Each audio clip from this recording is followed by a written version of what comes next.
Mon papa a tout manigancé depuis le départ, n'a jamais fait de faux pas. Des mélodies pour les ambiances et autour de moi mes ennemis font les 100 pas. Même si t'as le liquide, t'as le bolide, la santé ouais c'est Dieu qui la donne man. La jalousie, j'ai l'habitude, dans tous les cas je peux pas plaire à tout le monde. C'est qui, c'est Jésus. C'est qui, c'est Jésus. C'est qui, c'est Jésus. C'est qui, c'est Jésus. C'est qui le roi des rois? C'est Jésus. C'est qui le roi des rois? C'est Jésus. C'est qui le roi des rois? C'est Jésus. C'est qui le roi des rois? C'est Jésus. Allez, c'est qui, c'est Jésus. C'est qui, c'est Jésus. C'est qui, c'est Jésus. C'est qui, c'est Jésus. Oh, les supporters de Jésus, tout le monde en position. Qui a donné sa vie pour moi? C'est Jésus. Qui a vaincu la mort pour moi? C'est Jésus. Qui m'a lavé de tous mes péchés? C'est Jésus. Qui m'a rendu sauve. C'est Jésus. Tout le monde ça fait. C'est qui? Ah, c'est qui? Chaud. C'est qui le roi des rois? C'est Jésus. C'est qui le roi des rois? C'est Jésus. C'est qui le roi des rois? C'est Jésus. C'est qui le roi des rois? C'est Jésus. Allez, c'est qui? C'est Jésus. C'est qui? C'est Jésus. Ah, c'est qui? C'est Jésus. C'est qui? C'est Jésus. C'est qui le roi des rois? C'est Jésus. C'est qui le roi des rois? C'est Jésus. C'est qui le roi des rois? C'est Jésus. C'est qui le roi des rois? C'est Jésus. Allez, c'est qui? C'est Jésus. C'est qui? C'est Jésus. Ah, c'est qui? C'est Jésus. C'est qui? C'est Jésus. Tu connais. Bonjour à toutes et à tous, bienvenue pour cette nouvelle vidéo intitulée « Les prodiges mensongers ». Je répète, les prodiges mensongers. Merci déjà à Déo Junior pour sa musique « C'est qui ? C'est Jésus ». Alléluia, gloire à Dieu. Vous pouvez retrouver bien sûr ce contenu gratuitement sur YouTube pour la gloire du Seigneur. Alors, la question est posée, plutôt la double question. Voir un miracle nous assure-t-il que cet homme est de Dieu ? Le salut est-il assuré pour une personne faisant elle-même des prodiges ? Quand nous faisons des prodiges, cela assure-t-il que nous sommes sauvés ? Donc voilà la double question que nous allons nous poser aujourd'hui. Alors, nous allons lire tout d'abord l'Épître aux Romains, chapitre 3, versets 20 à 24, qui nous dit « Car nul ne sera justifié devant lui par les œuvres de la loi, puisque c'est par la loi que vient la connaissance du péché. Mais maintenant, sans la loi est manifestée la justice de Dieu, à laquelle rendent témoignage la loi et les prophètes, justice de Dieu par la foi en Jésus-Christ pour tous ceux qui croient. Car tous ont péché et sont privés de la gloire de Dieu, et ils sont gratuitement justifiés par sa grâce, par le moyen de la rédemption qui est en Jésus-Christ. » Ici-bas, le Seigneur agit et il fait des miracles. Il guérit, il renouvelle les esprits, il crée chaque jour, il a créé l'univers. Et tout cet univers tient en place par sa volonté. Il fixe les limites et il fixe les règles. Vraiment, ce sont des phénomènes qui nous dépassent tellement cela est grand. Et le Seigneur a remis entre les mains des croyants, entre les mains des chrétiens, le pouvoir de chasser les démons, de guérir les malades par l'imposition des mains, de parler de nouvelles langues et de ne pas être empoisonnés. Donc, chaque jour, en fait, nous avons des chrétiens qui font des miracles grâce au Seigneur et bien entendu, c'est formidable. Ces chrétiens ont la foi en Jésus-Christ et ils s'appuient sur la parole de Dieu pour faire les miracles que le Seigneur Jésus a dit que nous ferions.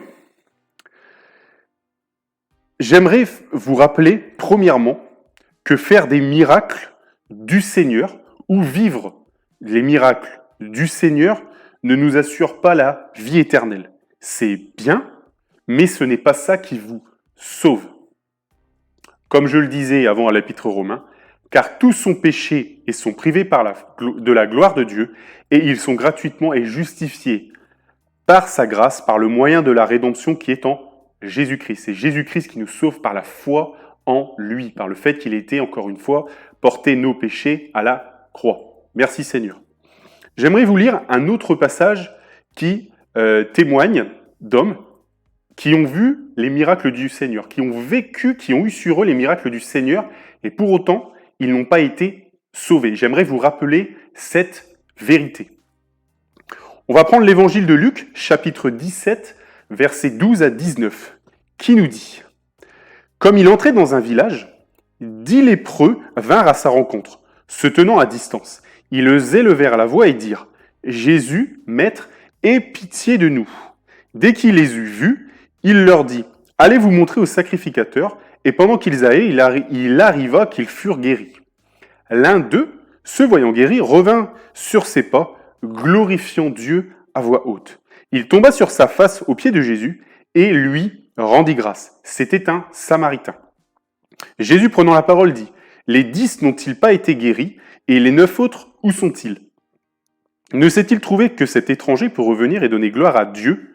Puis il dit « Lève-toi, va, ta foi t'a sauvé. » Donc vous voyez, le Seigneur a dit à cet homme qui est revenu lui donner gloire, qui est revenu l'adorer, qui est revenu témoigner sa foi, c'est à cet homme que le Seigneur a dit « Va, ta foi t'a sauvé. » Donc vous voyez, on a 9 lépreux qui ont été guéris par le Seigneur, qui ont vécu un miracle et qui ne sont pas sauvés.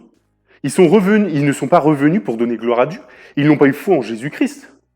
Et donc du coup, ces 9 personnes-là n'ont pas été sauvés, malgré le fait qu'ils aient vu et vécu un miracle.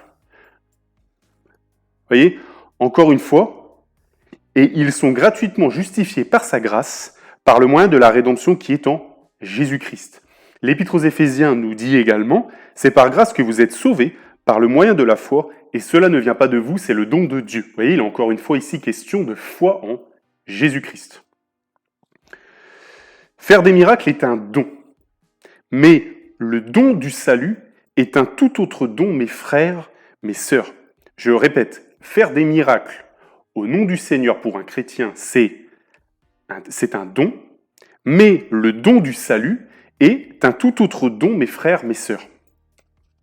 C'est deux choses différentes. Bien sûr, l'une peut aller avec l'autre, mais il faut quand même être vigilant et rester ancré, fondé sur le fait que notre salut repose sur la foi en Jésus-Christ parce qu'il a porté nos péchés à la croix de Golgotha.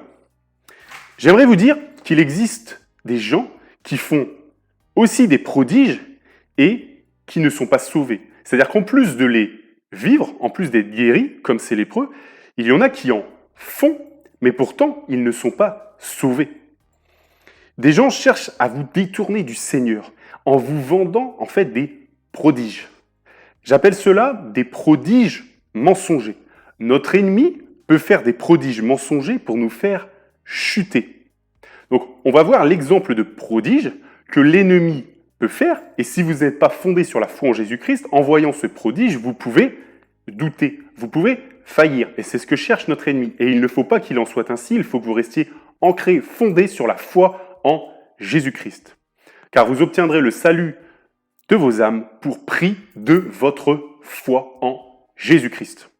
Donc, on va lire Exode, chapitre 7, versets 8 à 25. Exode, chapitre 7, versets 8 à 25. L'Éternel dit à Moïse et à Aaron, « Si Pharaon vous parle et vous dit « Faites un miracle », tu diras à Aaron, « Prends ta verge et jette-la devant Pharaon. Elle deviendra un serpent. » Moïse et Aaron allèrent auprès de Pharaon et ils firent ce que l'Éternel avait ordonné. Aaron jeta sa verge devant Pharaon et devant ses serviteurs, et elle devint un serpent. Mais Pharaon appela des sages et des enchanteurs et les magiciens d'Égypte. Eux aussi en firent autant par leurs enchantements. Ils jetèrent tous leurs verges et elles devinrent des serpents. Et la verge d'Aaron engloutit leurs verges. Le cœur de Pharaon s'endurcit et il n'écouta point Moïse et Aaron selon ce que l'Éternel avait dit. L'Éternel dit à Moïse, « Pharaon a le cœur endurci. Il refuse de laisser aller le peuple. Va vers Pharaon dès le matin. Il sortira pour aller près de l'eau et tu te présenteras devant lui au bord du fleuve. Tu prendras à ta main la verge qui a été changée en serpent. Excusez-moi. Et tu diras à Pharaon, l'Éternel, le Dieu des Hébreux, m'a envoyé auprès de toi pour te dire, laisse aller mon peuple, afin qu'il me serve dans le désert, et voici, jusqu'à présent, tu n'as point écouté. Ainsi parle l'Éternel, à ceci tu connaîtras que je suis l'Éternel. Je vais frapper les eaux du fleuve avec la verge qui est dans ma main, et elles seront changées en sang. Les poissons qui sont dans le fleuve périront, le fleuve se corrompra, et les Égyptiens s'efforceront en vain de boire de l'eau du fleuve. L'Éternel dit à Moïse, dis à Aaron, prends ta verge, et étends ta main sur les eaux des Égyptiens, sur leurs rivières, sur leurs ruisseaux, sur leurs étangs, et sur tous leurs amas d'eau. Elles deviendront du sang. Et il y aura du sang dans tout le pays d'Égypte, dans les vases de bois et dans les vases de pierre. Moïse et Aaron firent ce que l'Éternel avait ordonné. Aaron leva la verge, et ils frappèrent les eaux qui étaient dans le fleuve sous les yeux de Pharaon et sous les yeux de ses serviteurs. Et toutes les eaux du fleuve furent changées en sang. Les poissons qui étaient dans le fleuve périrent, le fleuve se corrompit, les Égyptiens ne pouvaient plus boire de l'eau du fleuve, et il y eut du sang dans tout le pays d'Égypte. Mais les magiciens, écoutez bien ça, mais les magiciens d'Égypte en firent autant par leurs enchantements.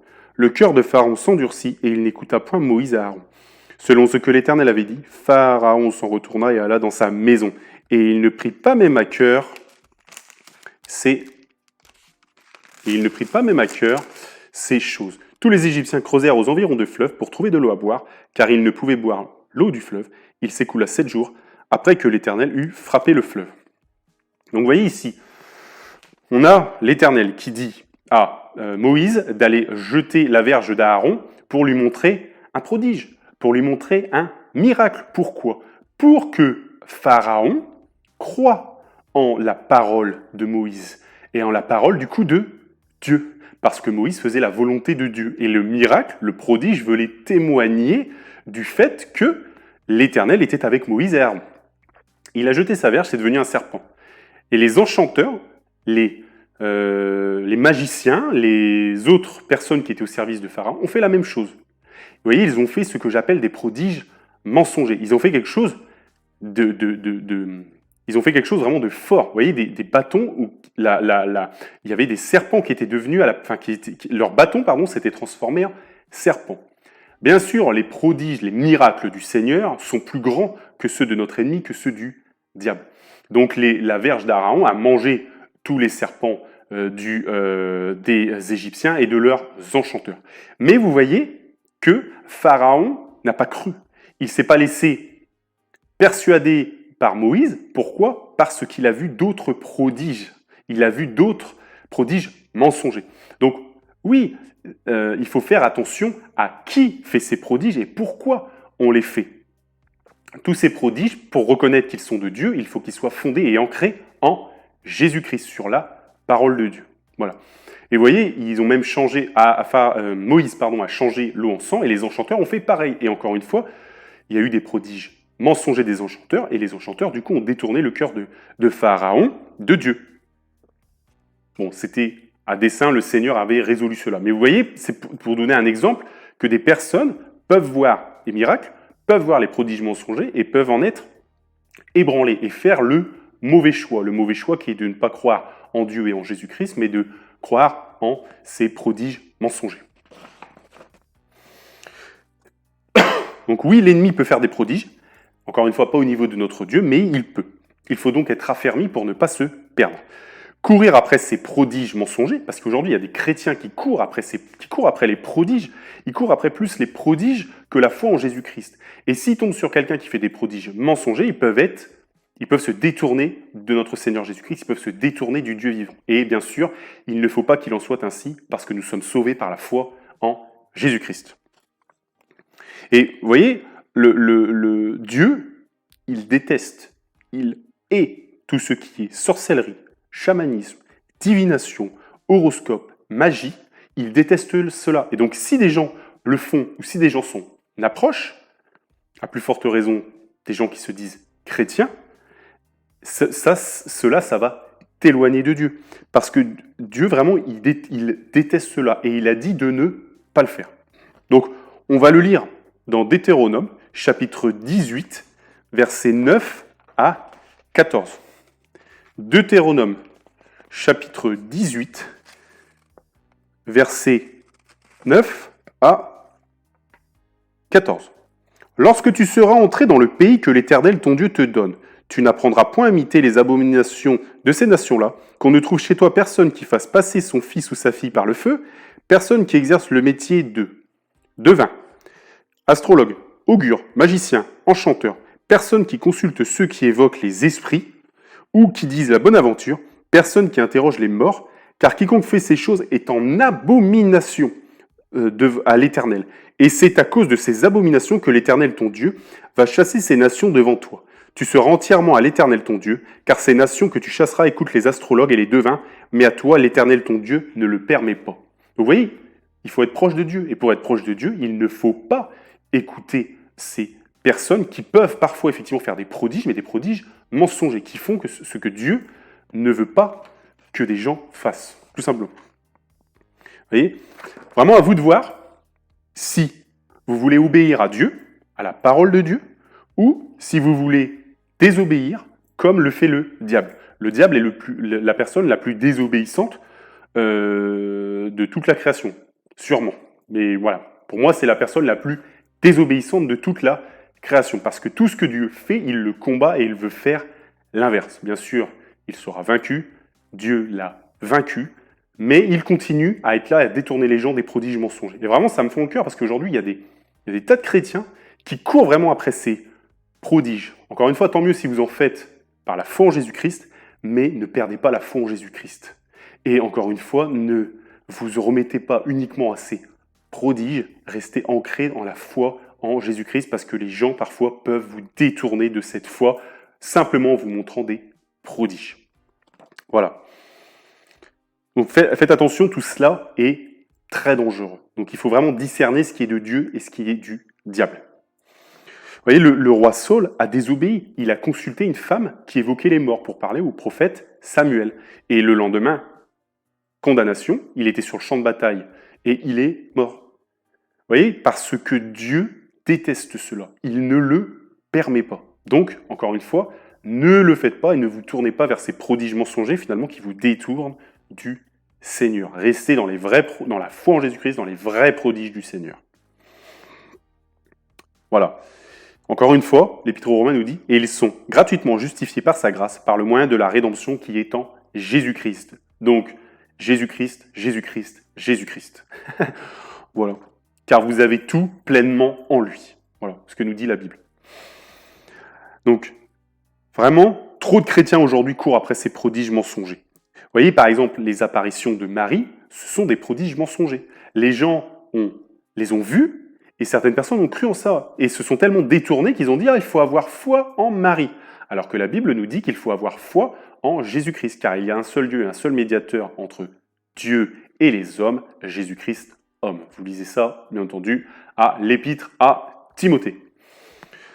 Donc on va lire un exemple de personne qui devait voir un miracle pour croire aussi en Jésus-Christ. Vous voyez, c'est pas parce que vous ne voyez pas de miracle, c'est pas parce que vous ne faites pas de miracle, malgré que vous ayez la foi en Jésus-Christ, que vous n'êtes pas sauvé. Vous voyez, c'est vraiment deux choses différentes. Vous voyez, on va lire l'Évangile de Jean, chapitre 20, versets 24 à 29. Donc, Évangile de Jean, chapitre 20, versets 24 à 29. Donc, Thomas, l'un des 12 apôtres, Thomas, appelé Didyme, l'un des 12, n'était pas avec eux lorsque Jésus vint. Les autres disciples lui dirent donc, « Nous avons vu le Seigneur », mais il leur dit, « Si je ne vois pas dans mes mains la marque des clous, si je ne mets pas mon doigt dans la marque des clous, et si je ne mets pas ma main dans son côté, je ne croirai point. » 8 jours après, les disciples de Jésus étant de nouveau dans la maison, et Thomas se trouvait avec eux. Jésus vint, les portes étant fermées, se présenta au milieu d'eux et dit « La paix soit avec vous ». Puis il dit à Thomas, l'homme qui doutait s'il ne voyait pas ces miracles, il dit « Avance ici ton doigt, donc sur son côté, et regarde mes mains, avance aussi ta main et mets-la dans mon côté. Et ne sois pas incrédule, mais crois. » Vous voyez, le Seigneur lui a rappelé ce qui était fondamental. Mais crois, ne sois pas incrédule, crois en Jésus-Christ. Et Thomas lui répondit, « Mon Seigneur et mon Dieu ». voyez, donc il a vu le miracle, quelque part, chez lui, ça fait un déclic.